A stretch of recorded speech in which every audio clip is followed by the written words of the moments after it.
다음 29호증의 20, 36호증의 3 최상목 진술조서입니다. 그 당시 어떤 형식이나 절차를 갖춘 것도 없어서 그곳에 모여있는 상황이 국무회의라는 생각도 하지 못했다. 시작과 종료 자체가 없었고, 다음 장입니다.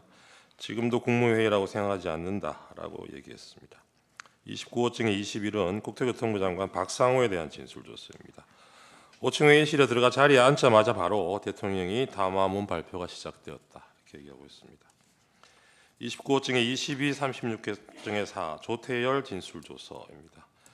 대통령 집무실에 들어가 앉자마자 대통령이 A4지 하나 건네주면서 비상계엄 선포하려고 한다라고 해서 충격을 받았고, 자신은 국무회의라고 생각하지 않는다라고 진술하고 있습니다. 36호증의 2 이상민 피의자 신분조서. 행안부 의정관 참석하지 않았고 개회에서는 안건 설명, 제안 이유 설명 없었다라고 확인해주고 있습니다.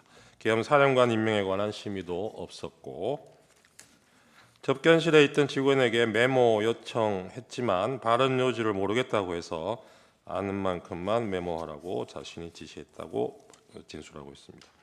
36호증의 7, 38호증의 1은 오영주 진술조서입니다. 중소벤처기업부. 역시 안건에 대한 설명 없었고 심의 과정도 없었으며 절차적 형식적으로 정상적인 국무회의는 아니었던 것 같다. 그 당시 국무회의라고 인식하지 못했다. 계엄 선포한 계엄 사령관 임명에 관한 심의 없었고 행안부 의정관도 참석하지 않았다는 점을 확인해주고 있습니다. 36호증의 8 박성재 진술조서입니다. 미리 안건 상정한 바 없고 국무회의 전제로 간 것도 아니다. 시작도 끝도 없던 회의였는데 국무회의 심의라고 볼 수 있는지 의문이 있다. 이런 취지로 진술했습니다. 29호증의 18 조태용 진술조서입니다. 김용현이 비상계엄 건의하는 것 보지 못했고 국무위원들에게 안건 나눠주는 것도 보지 못했다. 이렇게 진술하고 있고요. 다음 장. 계엄 선포문이나 포고령 받아본 적 없고 계엄 사령관 임명권에 대해서 누구로 임명하는지도 몰랐다라고 얘기하고 있습니다. 갑 29호증의 29입니다. 국회 사무처 수사협조 요청에 대한 회신 내용입니다. 비상계엄 선포를 대통령실로부터 통보받은 적이 없다는 점을 확인해주고 있습니다. 갑 38호증의 7은 비상계엄 선포문입니다. 김용현은 이 문건이 국무회의 심의 자료였다고 이 법정에서 증언을 했습니다. 그런데 이 자료는 일부 국무위원만 보았다고 할 뿐 심의 자료로 전 국무위원에게 배포되지도 않았고 실제로 이 문건을 가지고 심의가 이루어지지도 않았을 뿐만 아니라 계엄 선포문은 국무회의 심의와 국무위원회 부서를 거쳐 대통령이 계엄을 선포한 후에 공고하는 문건이라는 점에서 심의 자료가 될 수 없는 자료입니다. 다음 포고령 위원 관련해서 37호증의 2 회의록입니다. 이날 2025년 1월 15일자 회의록인데요. 이날 소방청장 허석권이 증인으로 나와서 계엄 당일 이상민 행안부 장관으로부터 경찰이 한겨레 경향 MBC 뉴스 공장 JTBC에 대한 단전 단수 조치를 취할 때 소방청이 협조하라는 지시를 받았다고 증언을 했습니다. 다음 갑 38호증의 2 여인영 진술조서입니다. 여인영은 김용현이 계엄 선포 전에도 평소에 계엄 선포되면 정치활동 금지 포고령 위반자들에 대해서 합동수사본부에서 체포해야 한다 이렇게 얘기했다고 진술을 하고 있습니다.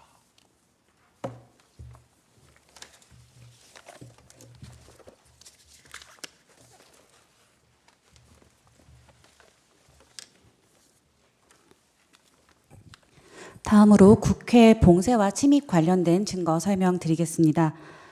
경찰과 수방사, 특전사에게 부여된 임무와 수행한 역할에 따라 살펴보겠습니다. 먼저 경찰입니다. 피청구인은 경찰을 동원해서 국회 외곽을 봉쇄했습니다. 김봉식 서울경찰청장은 삼청동 안가 회동 이후에 집무실로 복귀하여 그날 국회에 배치 가능한 야간 기동대 현황을 확인하고 배치를 준비하였다고 진술하고 있습니다.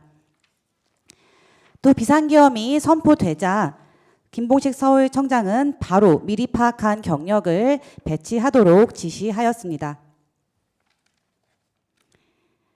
비상계엄이 선포되자 김봉식은 경력을 배치하면서 경비 책임자들에게 국회 통제를 지시해서 1차로 국회 출입의 전면 통제가 이루어졌습니다. 국회를 전면 통제하였기 때문에 비상계엄 선포 후에 국회로 모여들던 국회의원들이 출입이 막히게 되었고 출입을 막는 국회의원들이 현장에서 항의한다는 보고가 이루어졌습니다. 이처럼 국회 외곽에서 출입을 전면 통제한 데 대한 항의가 들어오자 김봉식 서울청장은 상황지휘센터에서 참모들과 함께 국회 출입 통제의 법적 근거를 검토하였다고 진술하였습니다. 그 결과 비상계엄 담화만으로는 법적 근거가 약하다고 판단하여 23시 06분경 국회의원과 국회 출입증이 있는 보좌관, 직원들의 출입을 허용하자는 결론을 내리고 이를 조지호 청장에게 보고한 후 국회의원과 국회 출입증이 있는 보좌관 직원 등의 출입을 선별적으로 허용하도록 국회 쪽 기동대에 지시했다고 진술하였습니다.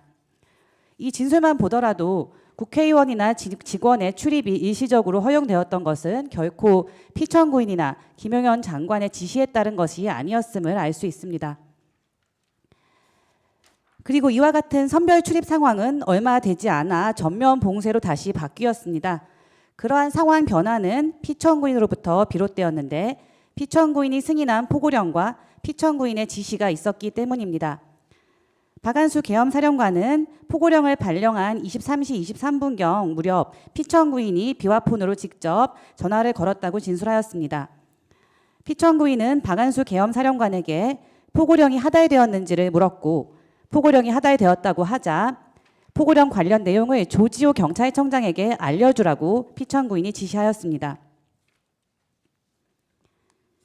피천구인 지시에 따라서 박한수 사령관은 조지호 경찰청장에게 전화를 하였는데 조지호 경찰청장도 박한수 사령관이 전화하여 포고령을 하달한 것을 언급하면서 국회를 전면 통제해달라고 요구했다는 사실에 대해서 시인하는 진술을 하였습니다.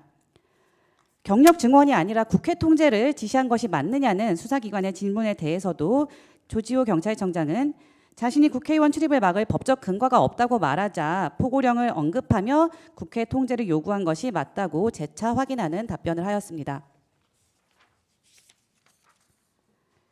조지호 경찰청장은 포고령에 근거해 국회를 전면 통제하라는 지시를 김봉식 서울청장에게도 전달하였습니다.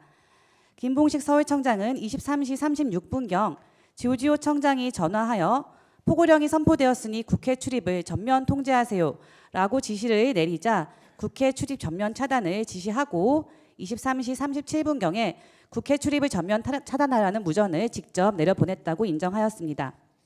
이처럼 피천구인이 경찰을 동원해 국회 외곽을 봉쇄하고 국회의원의 출입을 전면 통제하였다는 점은 증거로 확인되는 부분입니다.